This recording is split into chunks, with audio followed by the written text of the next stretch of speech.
Have you ever looked at a map and just assumed the borders are permanent, set in stone, right?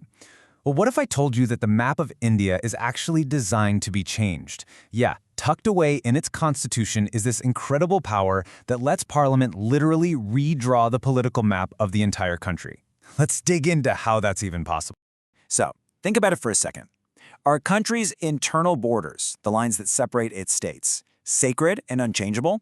Well, when it comes to India, the answer is a pretty shocking no. Those lines are a lot more like pencil than permanent ink. And here's the kicker, the absolute heart of our story today. The Indian Parliament can create brand new states, it can change boundaries, it can even rename them. And it can do all of this with just a simple majority vote. No huge, drawn-out political battles required. So how on earth does that work? Okay, to really get this, we need to pop the hood and look at the actual tools the Constitution gives Parliament. It all boils down to a couple of really important articles that grant this amazing authority. You see, this wasn't some kind of accident or an oversight. The framers of the Constitution put this in on purpose. They wanted flexibility. Article 2 is all about letting Parliament bring new states into the fold. And Article 3, that's the big one, is about changing the states that are already there. And when you look at Article 3, it's wild how specific it is. It gives Parliament the power to form a new state out of an old one, make a state bigger, make a state smaller, redraw its borders, or, just change its name. The very existence of a state is basically in the hands of the central government. But wait a minute. How can something as huge as changing a country's map be so simple? Well, this is where we find the real secret sauce, the constitutional magic trick. It's hidden in a little something called Article 4. This is the key to the whole thing. So normally, if you want to change something really fundamental in the Constitution, you have to go through a process under Article 368.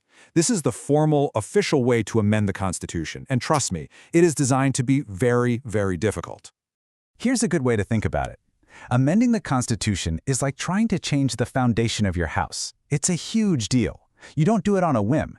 It needs a massive amount of agreement, a special supermajority to make sure the whole structure stays stable. But redrawing state lines in India doesn't need any of that. And here it is. This is the golden ticket. This one sentence from Article 4, Clause 2 says it all. It basically states that any law passed to change state boundaries shall not be deemed to be an amendment.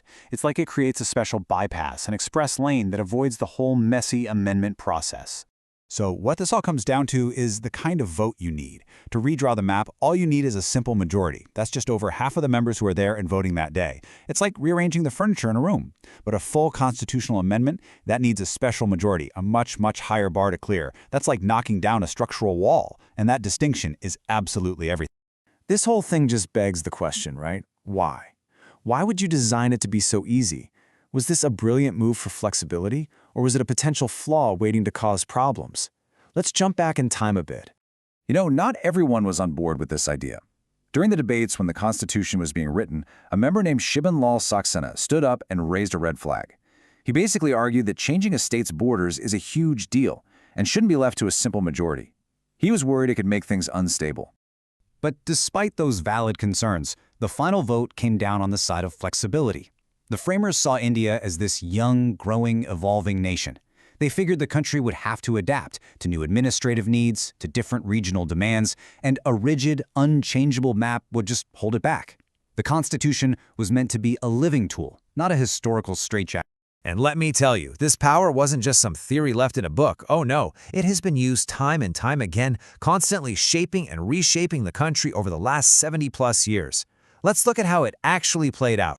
This power has been central to India's entire political story. Back in 1956, there was a massive reorganization to draw state lines based on language, which was a huge deal. Then in 1960, the giant state of Bombay was split into Gujarat and Maharashtra.